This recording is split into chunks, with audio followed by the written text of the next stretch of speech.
반갑습니다. 방금 소개받은 울산지청 산재예방지도과장입니다. 아마 그 중대재해처벌법 관련된 내용은 충분히 설명이 이루어진 것 같아요. 그래서 그런 부분은 제외하고, 그렇다면 여러분들에게 뭔가 좀 실속 있는 내용을 전달할 게 뭔가 고민하다가, 그래도 역시 현장의 근로감독관들이 나가는 것에 대한 부담들이 있으실 거예요. 그래서 그런 내용을 조금 더 소개를 해드리는 게 맞지 않나 하는 생각에 주제를, 그러면 2022년도 산업안전보건감독 기본 방향하고 내년도 정책 방향이 어떻게 변할 것인지에 대해서 간략하게 소개 올리도록 하겠습니다.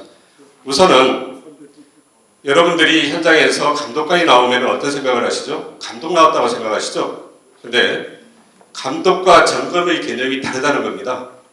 며칠 전에 모 회사에서 우리 감독관이 현장 감독을 하고 그 위반 내용을 지적을 하고 확인서를 받은 사실이 있습니다. 그랬더니 임원진이 놀래가지고 전화가 왔어요. 형사 입건되는데 이 형사 기소 내용이 너무 많이 있더라. 점검 감독 나왔는데 바로 이렇게 형사처벌로 이어집니까? 그러면서 확인 전화가 왔더라고요. 그래서 그 내용이 점검입니까? 감독입니까? 했더니 점검이나 감독이 뭐 같은 거 아닙니까? 라고 말씀을 하세요. 그러니까 기업에서 받아들이는 감독관의 방문은 점검이나 감독을 동일한 개념에서, 동일한 선상에서 이해하고 계신다는 거예요. 그런데 우리 지청이나 행정관청에서 의미하는 감독과 점검의 개념은 다릅니다.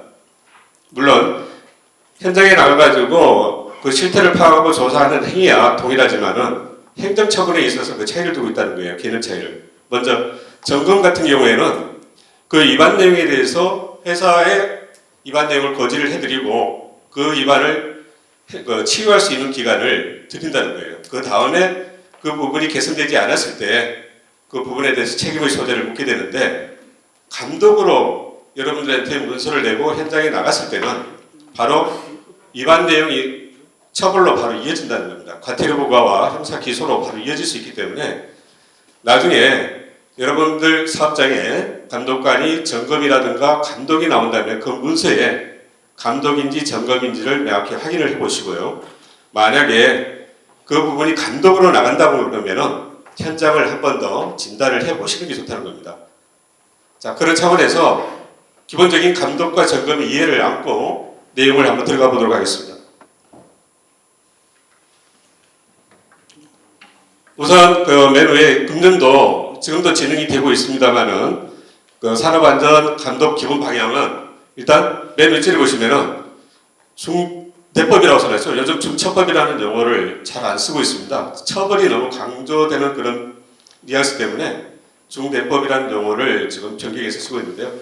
중대법 적용 고위험 사업장에 대한 특별관리를 지금 하고 있습니다. 50인 이상, 지금 50억이죠. 적용하고 있는 사업장에 대해서 5년간 재현황하고 위험기계 보유, 유해 위험 요인을 확인해가지고 고위험 사업장을 중심으로 지금 선정해서 집중 관리하고 있는데요.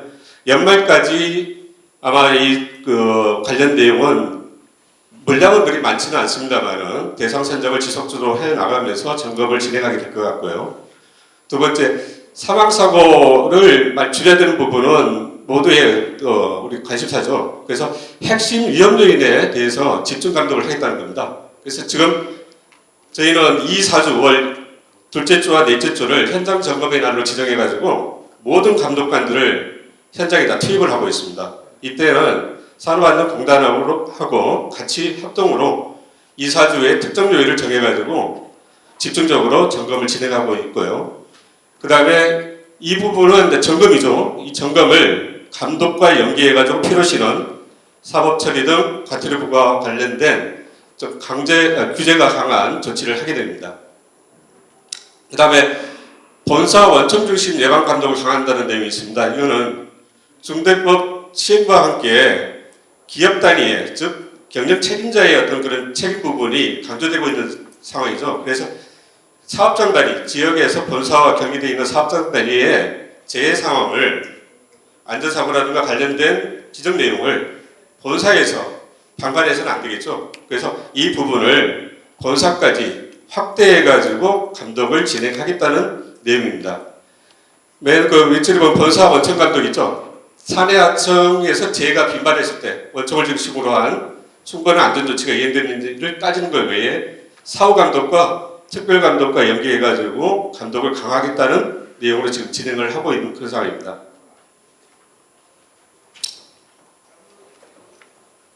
자, 그렇다면은 그간에 이제 우리가 사업장 감독이라든가 점검을 진행하면서 내부적으로 내년에 이제 정책 방향을 수립을 해야 되지 않습니까? 그래서 좀 평가를 하고 있어요. 지금 우리가 진행한 감독이 과연 어떠한 상황이 있는지를 내부적으로 평가한 것은 이렇습니다. 사고 발생 이후에 법 위반 사항 확인 및 행위자 중심의 위반 행위자를 처벌을 하는데 중심을 두고 있었다는 겁니다. 물론 산안법에서도 책을 명확히 한다고 그랬죠. 그 다음에 중대법에서도 처벌 규정을 명시해가지고 그 부분에 대한 그런 부분들이 강조되다 보니까 또 근로자 보호 중심 차원에서 관점에서 이 법을 집행하다 보니까 위반 행위자에 대한 처벌이 좀 집중되어 있지 않느냐, 그런 부분에 대해서 반성을 하게 될 거예요. 그래서 그런 측면에서 본다면 법 위반 위에 재해 원인의 종합적 규명과 재발 방지를 위한 노력이 좀 부족했지 않느냐, 그런 부분에 소홀한 반면 너무나 행위자, 위반 행위자의 중심으로 이 부분이 집행이 되다 보니까 산업안전보건법의 의미가 처벌, 규제가 강한 법으로 이해되는 부분이 있지 않나 하는 생각을 가진 것 같습니다.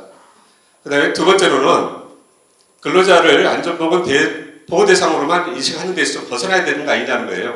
그래서 안전의 주체로서의 의식이 내재함이 자발적 안전행동 유도의 한계를 가지고 있었지 않느냐 하는 반성을 하게 될 거예요. 그 다음 사업주 기재 감독에 너무 집중함으로써 안전보건 활동에 대한 부정적 인식, 여러분도 다 그렇지 않습니까? 감독관 나온다면은 어떤 안전 쪽에 어떤 지원을 받기보다는 규제를 받는다는 생각을 많이 가지고 계시잖아요.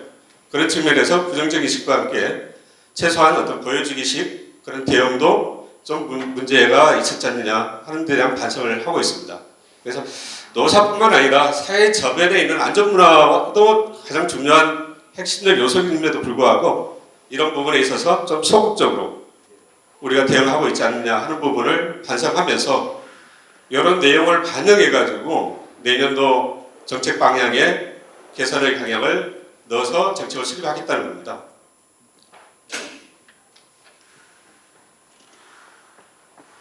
그래서 하나하나 이제 따져보면은 정부가 주도하는 정책에서 노사 정의, 공동의 협력 과제로서 이 산업 안전의 문제를 고민하고 방향을 찾아가야 되지 않느냐, 그런 측면에서 정책 방향을 설정해서 가겠다는 겁니다.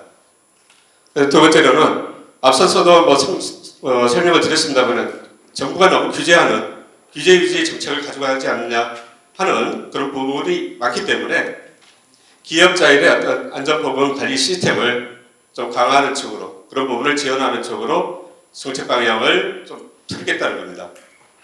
그 다음 안전보건 보호대상, 앞서서도 설명드렸습니다. 근로자를 무조건 보호대상으로만 봐가지고 근로자의 재해에 대해서 책임 있는 사람에게만 그 규제를 묻는 그런 측면이 아니라 근로자도 안전보건 참여 주체로서 그 부분에 대해서 공동적으로 같이 개선하고 그 부분의 안전을 담보할 수 있는 노력을 같이 찾아가는 그런 식의 어떤 정책 방향을 찾아가야 되지 않느냐 하는 거죠.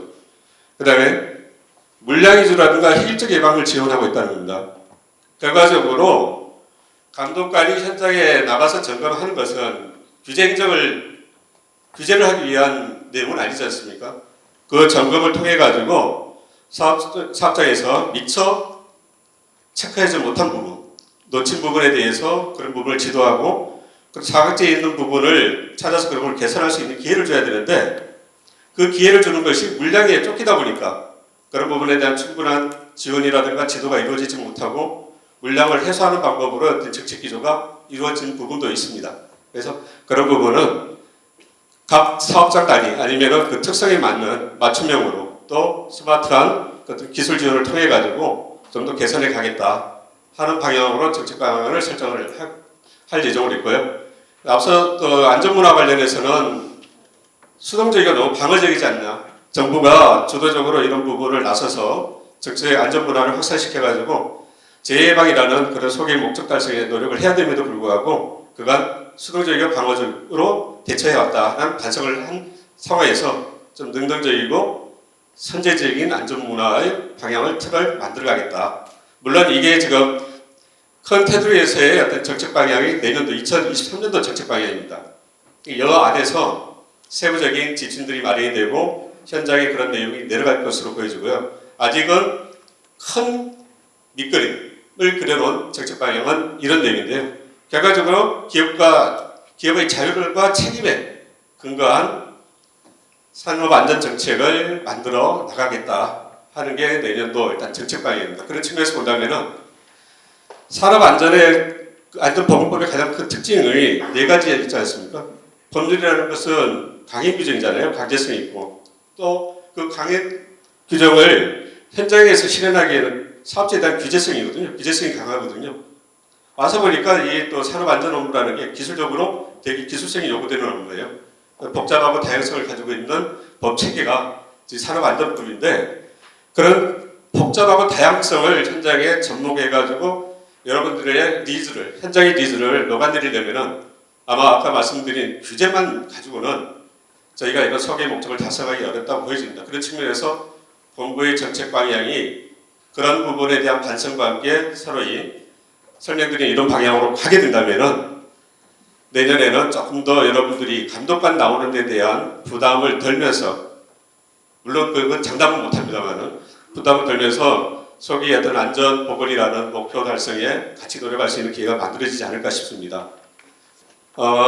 전체적으로는 이렇게 나중에 아마 추가적으로 본부에서의 이런 정책 방향이 나오게 된다면은 저희가 아마 이런 자리가 마련된다면 상세한 내용을 가지고 다시 한번 설명드릴 기회가 있을 것도 같고요.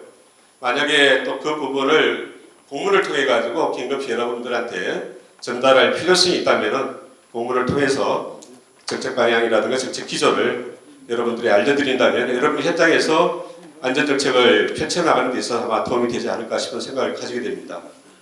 자, 이것으로 마치도록 하겠습니다. 수고하셨습니다.